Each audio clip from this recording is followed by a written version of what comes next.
성찬은 단순히 2000년 전에 정확한 날짜와 시간은 우리가 알 수 없습니다. 그러나 예수님께서 십자가에 못 박혀 돌아가시기 전에 예수님이 행하신 사건을 단순히 슬퍼하면서 그저 기억하는 마치 제사는 아니라는 것이 분명합니다. 만약 그랬다면 우리는요, 마치 박물관에서 구경하는 관람객들과 다를 바 없을 것입니다. 그냥 의식으로만, 형식으로만 참여하는 것은 아무런 의미가 없습니다. 솔직히 그리고 성찬식이 재미는 있지 않습니다. 그런데 우리가 성찬식에 참여할 때 어떤 마음으로 참여하느냐가 굉장히 중요한데, 오늘 우리가 나누는 그 떡과 잔, 이것은 마치 굳이 비교를 하자면 영적인 타임머신을 타고 하늘보좌의 은혜를 지금 이 자리로 끌어오는, 실시간으로 방송되는 그 은혜의 통로로 우리가 확인하는 자리라는 것을 여러분이 깨달아 아셨으면 좋겠습니다. 이것을 좀 더 쉽게 설명을 드리고자 합니다. 보통 기억이라고 하면은 보통 지나간 일을 떠올리는 것을 의미합니다. 하지만 성경은 이 기억의 개념을 예수님이 말씀하신 나를 기념하라, 이것과 같이 비교해서 이해할 필요가 있습니다. 예수님께서 기념하라고 하신 그 말씀은요, 과거의 사건을 지금 나의 실제 경험으로 현실화하는 것입니다. 그러니까 예수님께서 제자들과 함께 빵과 포도주를 나눴던 그 사건이 지금은 동일하게 우리에게 적용되고 우리도 실제로 참여하고 있는 것을 의미합니다.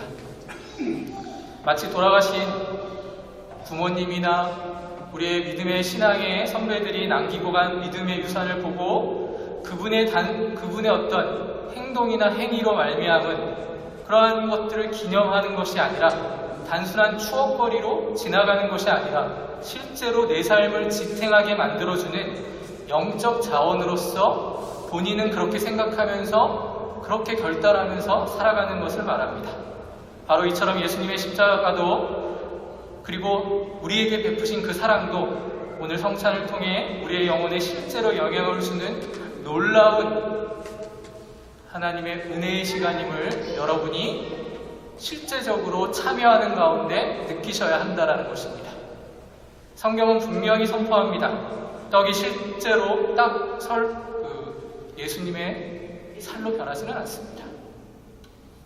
믿음으로 먹을 때 성령 하나님께서 우리를 하늘보좌로 인도해 주신다는 것을 여러분이 아셔야만 합니다. 영적으로 참여하고 영적으로 함께하고 계신다라는 사실을 우리가 그 순간에 스스로 믿음으로 느껴야 하며 그것을 깨달아야 한다는 것입니다. 우리가 자주 이용하는 스마트폰처럼 어떤 화상통화를 통해서 상대방이 내 앞에는 없더라 할지라도 영상을 보면서 대화할 수 있는 것처럼 성찬은 예수 그리스도와 성령 하나님의 인도심 안에서 우리를 하나님과 연결해주는 놀라운 은혜의 순간이라는 것입니다. 성찬을 나눌 때 우리는 내가 누구인가를 분명히 확인해야 합니다. 예수님은 이것을 언약의 피라고 선포하셨습니다. 이는 우리 영혼이 너는 내 것이라는 하늘 도장.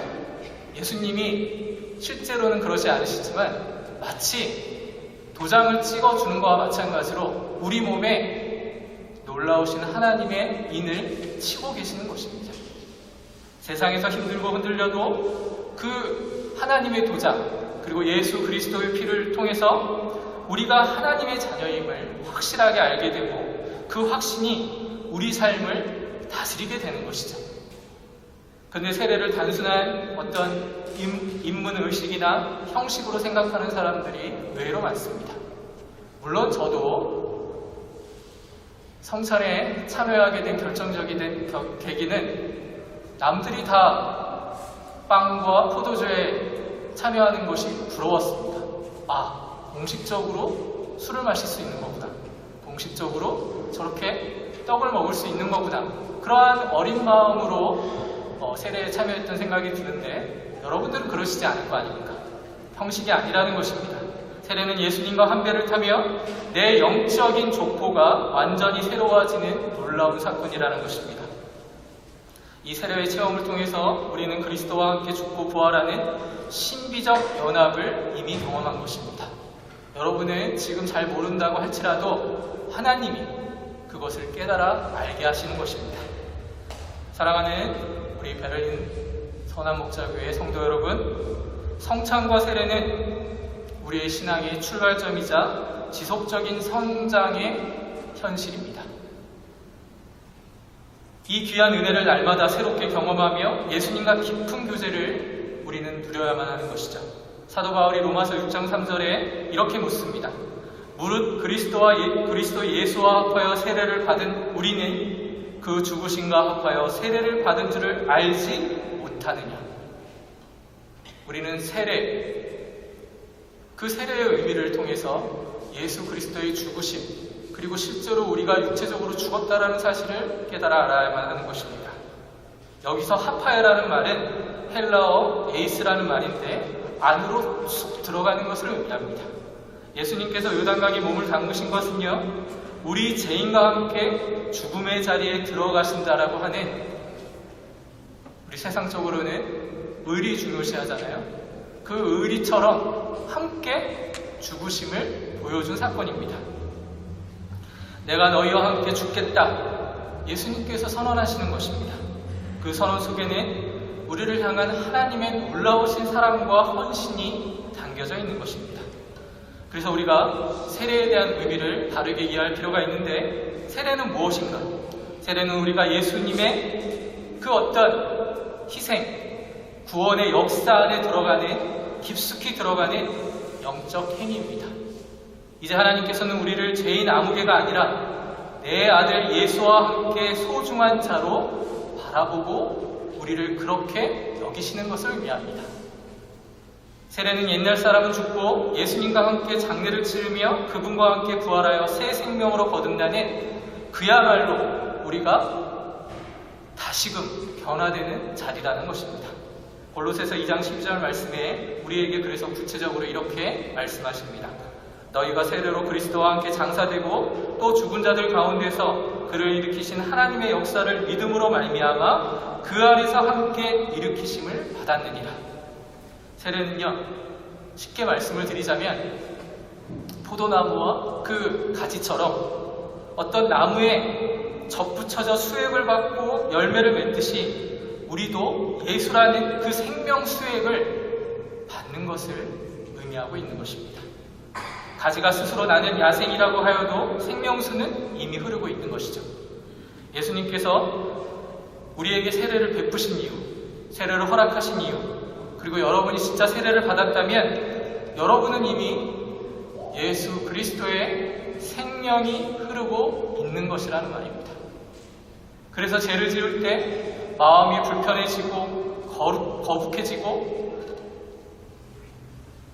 이 죄에 대해서 생각하고 고민하는 이유는 우리가 예수라는 나무에 붙어있기 때문에 그런 것입니다. 죄를 짓고 아무렇지도 않다면 그건 뭔가 문제가 있는 것입니다.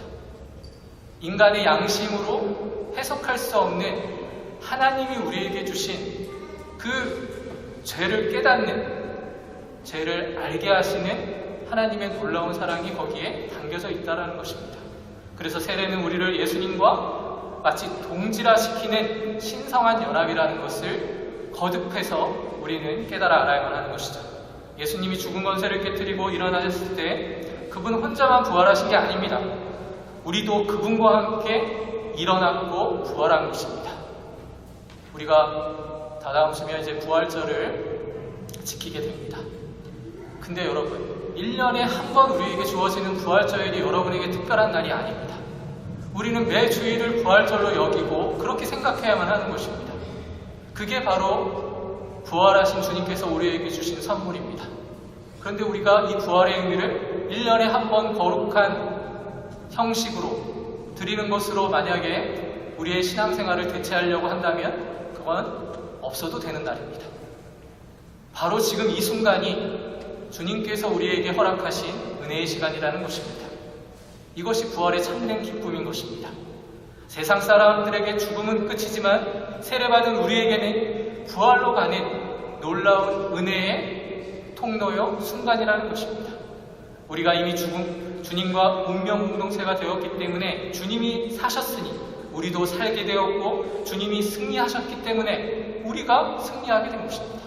여러분이 승리해서 주님이 승리한 게 아니라 주님이 승리하셨고 주님이 살아나셨기 때문에 우리는 그 혜택을 누리는 자가 되었다라는 것입니다. 그래서 우리는 자랑할 게 없습니다. 자랑해서도 안 됩니다. 겸손해야만 합니다. 그리고 성찬을 베풀어 주신 이유를 한번 생각해 보십시오. 주님께서 말씀하신 언약의 피는 엄청난 법적인 효력이 있는 말씀입니다. 이것은 물론 하나님의 입장입니다. 하나님께서 우리에게 주신 은혜로운 입장을 아는 사람에게만 느낄 수 있는 엄청난 효력입니다. 옛날 이스라엘 백성들이 시내산에서 하나님과 계약을 맺을 때 모세가 짐승피를 백성에게 뿌리며 이제 너희는 하나님의 백성이다 라고 선포했습니다. 하지만 인간은 연약해서 그 약속을 계속해서 어기고 심지어는 우상을 만들어 섬기는 모습까지 나아갑니다. 그게 바로 인간의 모습입니다. 그래서 결국에는 완전한 언약이 필요했습니다. 그 언약을 제물로 이루신 게 바로 예수님이십니다. 예수님은 짐승의 피 대신에 거룩한 자신의 피를 가지고 우리를 불완전한 언약을 맺으신 게 아니라 완전한 언약을 맺으심으로 말미암아 이제는 새 언약을 세우시고 이것은 취소 불가능한 언약이 된 것입니다. 여러분은 바로 그런 계약을 맺은 사람들입니다. 이 계약을 맺으면 여러분은 하나님의 세계에서 떠날 수 없게 되는 것입니다. 조직의 세계에도 손가락 하나 던지면 탈퇴할 수 있을지 모르지만 하나님이 주신 조직의 세계는 절대 떠날 수 없습니다. 여러분의 능력이 그렇게 될 수가 없거든요. 그 계약서를 여러분 우리에게 허락하신 것입니다. 성찬은 그 피로 쓴 계약서를 확인하며 나는 여전히 하나님의 백성이다. 이것을 우리가 확인하며 자부하는 시간입니다. 그래서 성찬은 영적인 수혈을 의미합니다. 몸이 지칠 때 병원에서 수액을 맞으면 힘이 나고 회복되어집니다. 환자에게는 그게 생명수와 같습니다. 그래서 성찬은요, 성도들에게 있어서 우리의 영혼의 생명의 힘을 공급해주는 수액주사와 같습니다. 그래서 성찬이 자주 행해져야만 하는 것입니다. 요즘 한국교회도 마찬가지고 여기 유럽에 있는 모든 교회가 마찬가지입니다. 근데 언젠가부터 어떻게 하면 하나님의 말씀 안에서 교회가 회복될 수 있는가? 전문가들이 끊임없이 기도하고 노력하지 않았겠습니까? 내린 결론은 간단합니다. 하나님 말씀으로 돌아가자입니다. 근데 그 말씀으로 돌아가자고 했을 때 보이는 하나님의 말씀, 그 성찬이 신실하게 선포되고 베풀어져야만 하나님의 말씀이 함께 성장할 수 있다는 사실을 계속해서 전문가들은 이야기하고 있습니다. 목사나 신학자들이 계속해서 그 이야기를 하는 이유는 여기에 있습니다. 그래서 의식이 될 수 없습니다. 성찬 그 자체는 우리가 하나님의 자녀가 되었다는 그 순간을 우리가 직접 맛보고 선포하는 시간입니다. 그래서 우리는 하나님의 가족이 되었습니다.